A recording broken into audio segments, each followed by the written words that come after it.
Good afternoon, everyone, and welcome to our Book to Action Pet Preparedness panel discussion. My name is Elizabeth Saucedo. I am your children's librarian here at Goleta Valley Library, and I am very excited to welcome you to our discussion this afternoon. We have two local experts who will be telling us all about different ways that we can keep our pets, our beloved furry friends, safe year-round, as well as during specific disaster and emergency situations. Our panel today is sponsored by the California Center of the Book, and it's part of our Book to Action program. A Book to Action program is a community reading program where we collectively read a book as a community. We participate in themed programs here at the library or virtually this case, and we culminate in an action, which in our case will be a shelter drive taking place next month. The book that we're focusing on this summer is Strays by Britt Collins, which is available for checkout here at the library, as well as to be enjoyed digitally as an ebook through our catalog. The book, Strays, that we're focusing on this year, focuses on the story of a homeless man, a lost cat, and their journey across America. It's an incredible true story, and we encourage all of you to read it and enjoy it. And a lot of our programming this summer focuses on our relationships with the special pets and animals in our lives. So we're very excited to welcome our two panelists from our organizations here this afternoon, who are going to share with us their expertise and their knowledge as it relates to our pets and pet preparedness. So please join me in welcoming Stacy Silva and Jessica Wiebe. Thank you so much for joining us this afternoon. Yeah, thank you for having us. Yeah, looking forward to it. Thank you so much. So let's dive right in. So thank you so much for joining us. In this book, Strays, it covers the story of a man named Michael King and a close bond that he has with his animal companion, which is a lost cat he names Tabor. And many of us who read this book can relate to that theme as we think about and reflect on the special pets and animals in our own lives. So many residents would love to hear, what advice can you share with us that can help us keep our animal friends safe and healthy year-round? So it's really important to, make sure when you're traveling through or you're moving to new areas that you establish a full service veterinarian. You want to make sure that they are, fully vaccinated against all the diseases that they can easily pick up in the community while they're out walking around. The other thing is to make sure that they're licensed and microchipped, because if they do get away with the topic at hand here, away from their owners or during an emergency, they're identifiable. Even if their tag comes off, they have a microchip. So if anyone picks them up or takes them somewhere, they can scan it and that number is registered to the owner. And then if they have their license, our officers are able to just put it in our database and searches it, and we know who they belong to. It's really important. Vaccines and permanent identification and a license tag. So those are all good things. Thank you so much. Jessica is representing the Santa Barbara County Office of Animal Services this afternoon. Thank you so much. And Stacy is here with the Office of Emergency Management. Thank you. Thank you so much.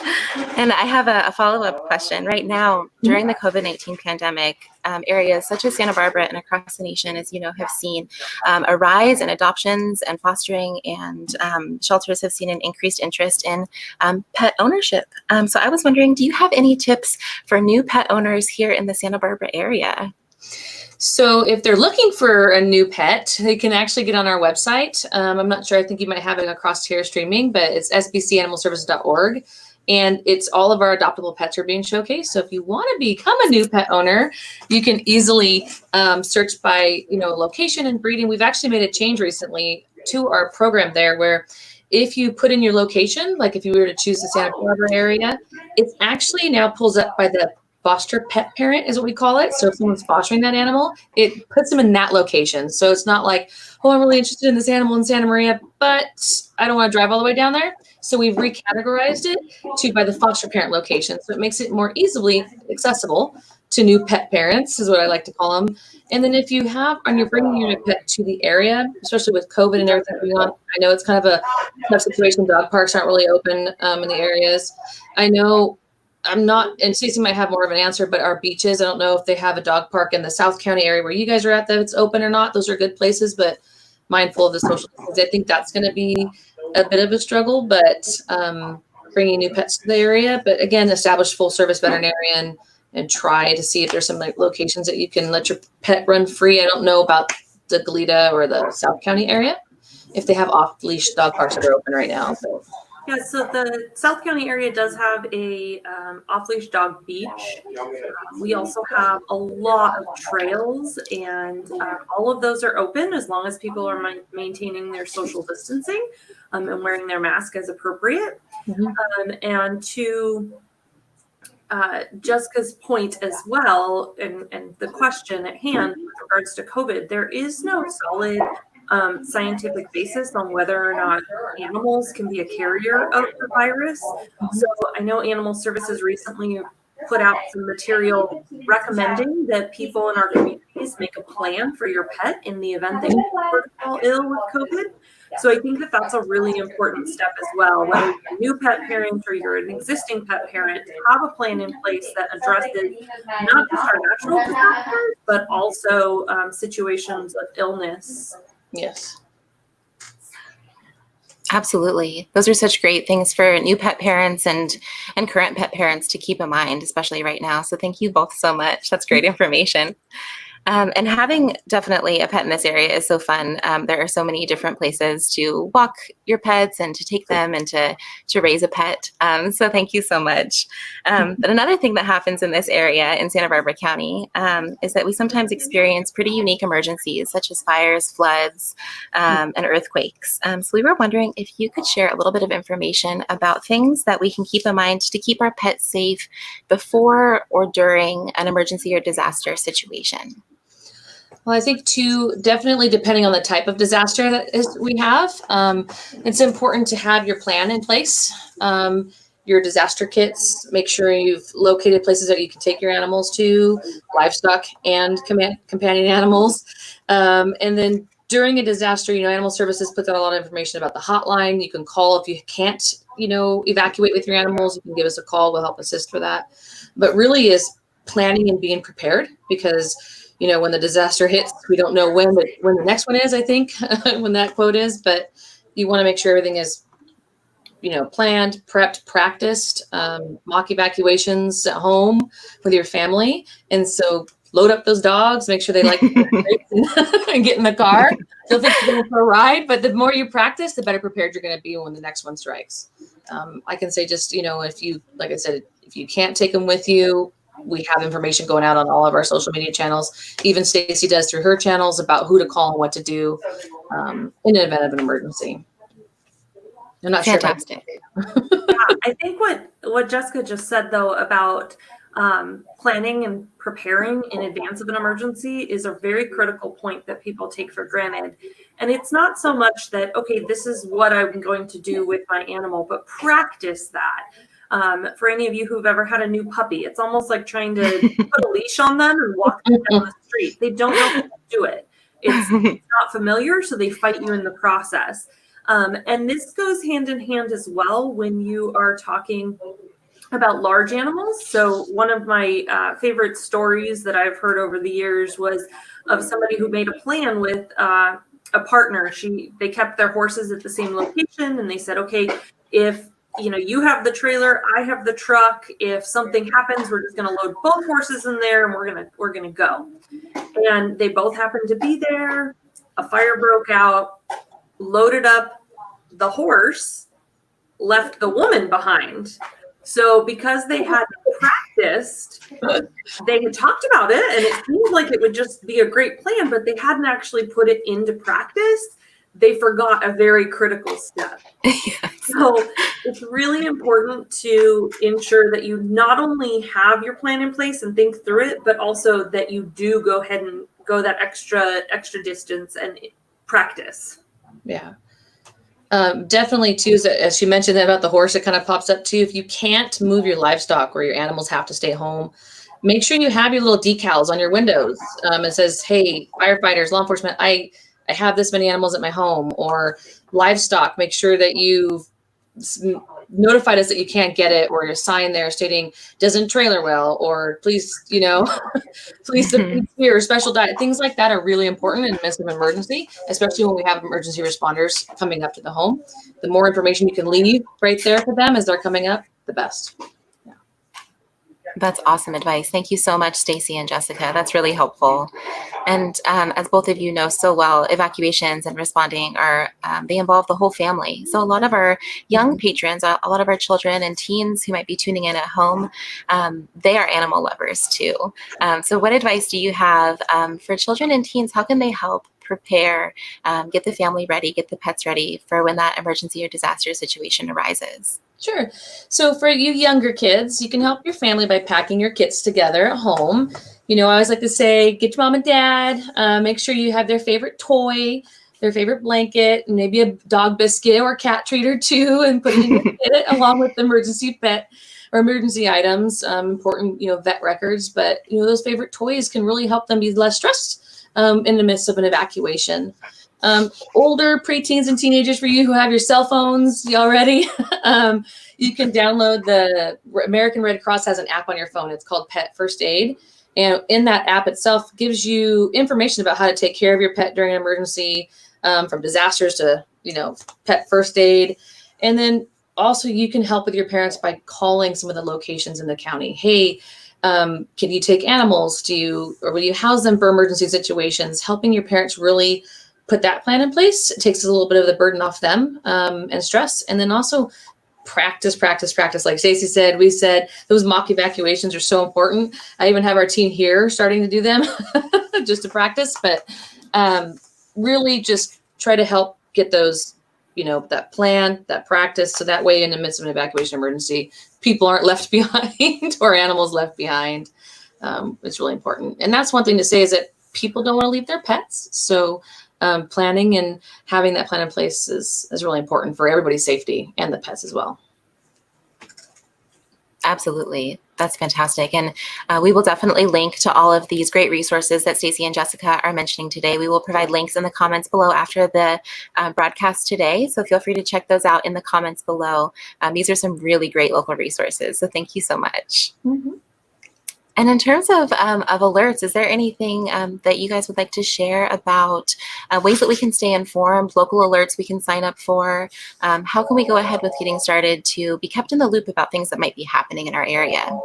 Absolutely. So Santa Barbara County has a great system in place, and we have a very thorough website. It's called Ready SBC. So Ready and then SBC for Santa Barbara County.org. This was formerly Aware and Prepare, so many people might be familiar with that. But Aware and Prepare was so popular in our area that they actually took that brand to a much larger audience, which is why we are focused on this ReadySBC.org concept. Now, if you signed up earlier on, if your parents signed up, they're already in the system. They don't need to go back in and re-sign up. But the cool thing about ReadySBC.org is it gives people the opportunity to enter the information that's important to them. So you can enter your cell phone number, grandparents' cell phone numbers, or their addresses for that matter. You can really control the data that you put in there so that you get the alerts that are important to you. We really recommend that you register your residence as well as any place of business or any other area that you frequent is really important. With Ready SBC, you can also go back and log into that system. So if you've moved over the years, you can go in and update your address, you can update the phone numbers. And what that does is it allows us to contact you. If we don't have your information, we can't reach you when we need to in the event of emergency. So it's extremely important that you go on, you put in your information, make sure that you keep it current. And then, as I mentioned, register for places that are important. So some people, we might have grandparents in this area, and we want to know if they need to be evacuated. Once an evacuation is issued, and it may not be an evacuation, it might be a warning because we're going to be experiencing a power outage due to a public safety power shutoff from SCE. So maybe a system of that, we will be able to get a hold of you. And the avenues that we utilize to reach you include email, include text, as well as phone calls, and what is called a wireless emergency alert, or a WIA. Those alerts are what you receive on your phone when a lot of us have gotten them because of, an emergency, a big, trying to think of the proper way to say this, but if there's a missing child, a lot of times you'll get a WIA on your phone. And so that's just that really loud noise, and then it has a quick message on there. So all of those are ways that we will utilize depending on the situation at hand and how quickly or how much public safety is in jeopardy. It'll depend on the type of message that goes out. But we also send alerts when we have high wind advisories, when we have a lot of rain coming and there's potential flood advisories. Those types of messages will be sent out as well. Maybe not in the source of a WIA or that type of an alert, but definitely an email alert. So it allows the community to be situationally aware of what's happening around the places that they care the most about. With that, we often talk about an evacuation warning and an evacuation order. So an evacuation warning means that there's something going on, and you need to be prepared. And if you feel unsafe, you need to leave. And an evacuation order means the situation is happening and you need to get out. It's a matter of life and death, and you need to take proactive measures to leave that place, leave your location so that you can get to safety. When it comes to animals, there are many things to stay a little more alert about, which include, if an evacuation warning is issued, you need to move those large animals. If you have horses or cattle or anything else that's going to take time, or for some of us, even if you have more animals, some people live on a large property and they might have, 15 cats on that property that they have a plan to evacuate. It might take a little bit longer for you to be able to get those cats into their carriers and get them loaded into a vehicle. So at the time that you receive that that evacuation warning, you want to be headed out. You want to be mobilizing. And then if you ever feel like you are in danger during a situation, then you definitely want to leave. We encourage people to get out. Do not wait for somebody to tell you to get out. If you are uncomfortable, it is okay to leave. And then once we hit that evacuation order, that's that mandate. That's when it is really imperative that you leave the area for your safety, for the safety of your pets, as well as the safety of the first responders who are trying to come into the area many times to help mitigate the situation. I don't know if you have anything to add to that, Jess. No, I think you got it covered. She's right. You mentioned the part about the warning, that is so important to get your animals out, livestock, everything you can. If you need help getting out, you can call animal services. We will be there to help assist you. But that's so important, because that warning time is critical to get them out. Because like they said, when it's mandated, it's time to go. You don't know what emergency it is. I do have a question for Stacy, though. I was sitting here thinking about, what about 211? Is that involved in information too, as far as emergencies? Yeah, so 211 is a fantastic partner of us here at Santa Barbara County, and we really attempt to push information to them as quickly as we possibly can. So they are a great resource once an emergency is in progress. Okay. If you're looking for information about maybe where to take your pet or where to evacuate your family to, 211 will hopefully have that information. But there is a little bit of a delay between the time that we get the alert and we want to push it out to the community, and because we need a certain action to be taken, and when 211 might have all of the information that somebody could be looking for. So 211 is a great resource. Okay. They are an information line. You can call them no matter whether it's a disaster or not a disaster. So to Jessica's point about being new to the area, if you're really stuck and don't know how to find a new veterinarian, 211 is actually a resource for you in that. And then during a disaster, they do play a critical role of helping us to get information out to the community. but they are not going to be the source that tells you when to evacuate. Okay. And Elizabeth, I just want to add to that if people have the resource, so say if they have a place where they can house, large animals, I can house 5 horses, I can take 6 dogs, 10 dogs, they can contact animal services. We keep a spreadsheet or a log of certain resources. So those types of people can call us and offer their services just in case we are filling up at our shelters that we've set up, or there's not enough Red Cross locations, things like that. We do keep a spreadsheet with information on local resources for people to house their animals if we're starting to fill up. So.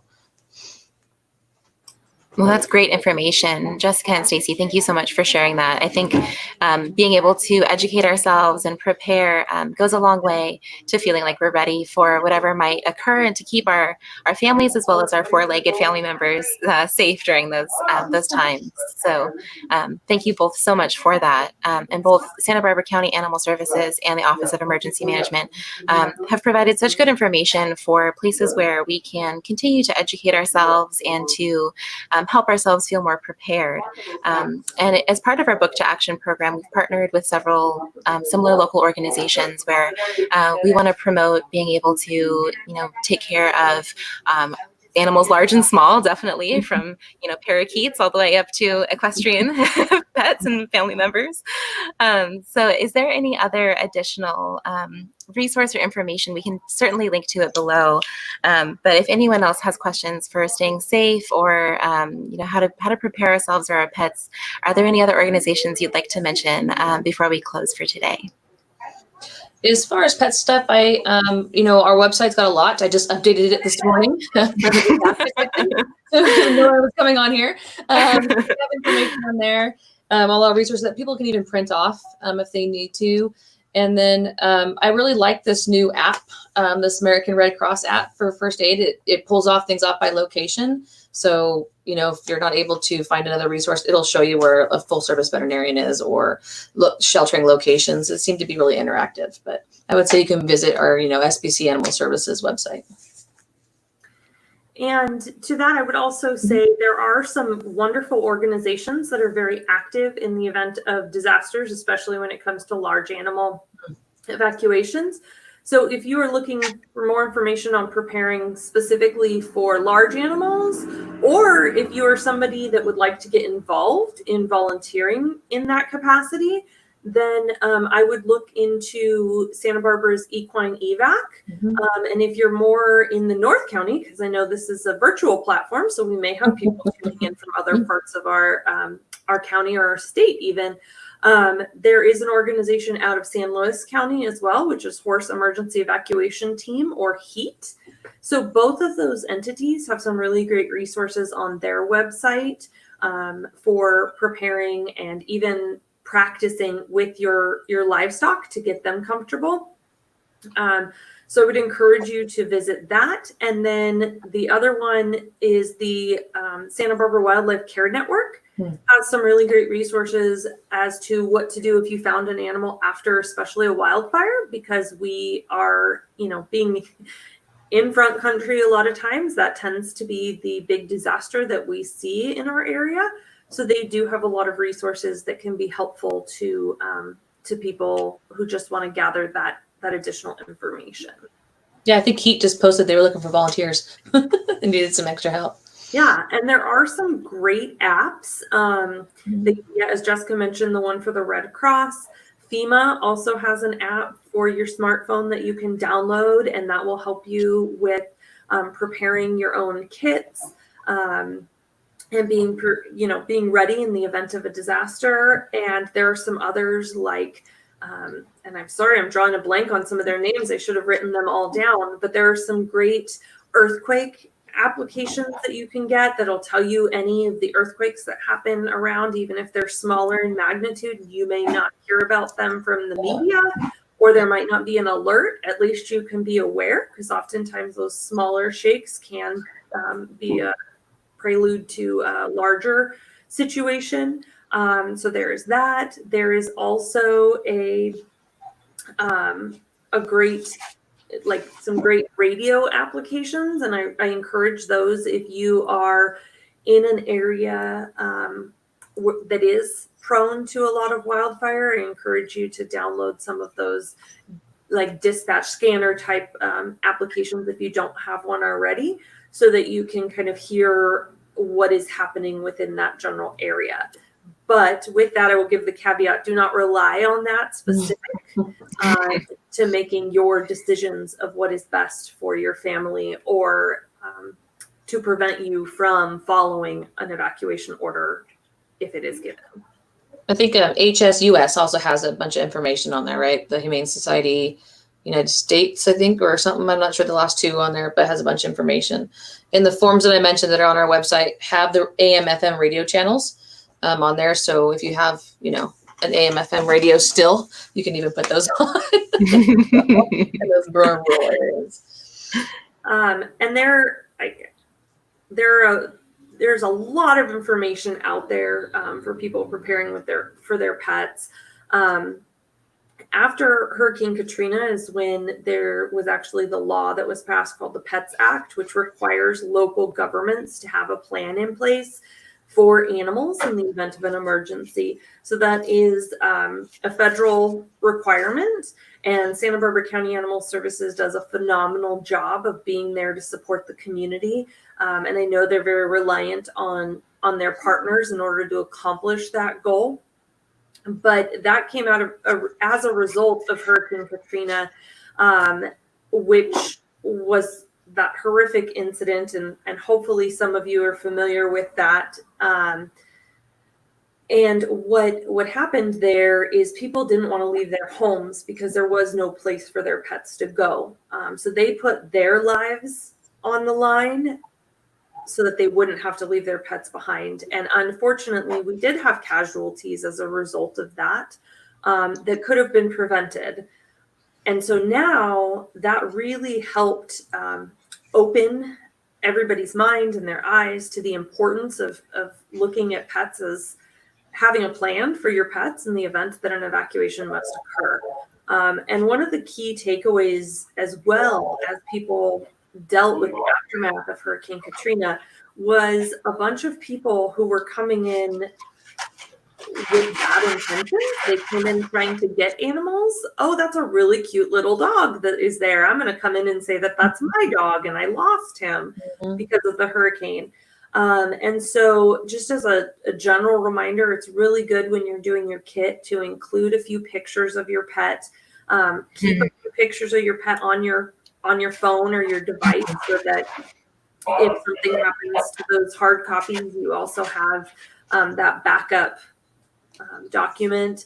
And then, as Jessica mentioned, that the microchipping is so critical, and that's really been helpful over the years with disaster response and reuniting people and their pets, and making sure that you got the right cat that came in is going home.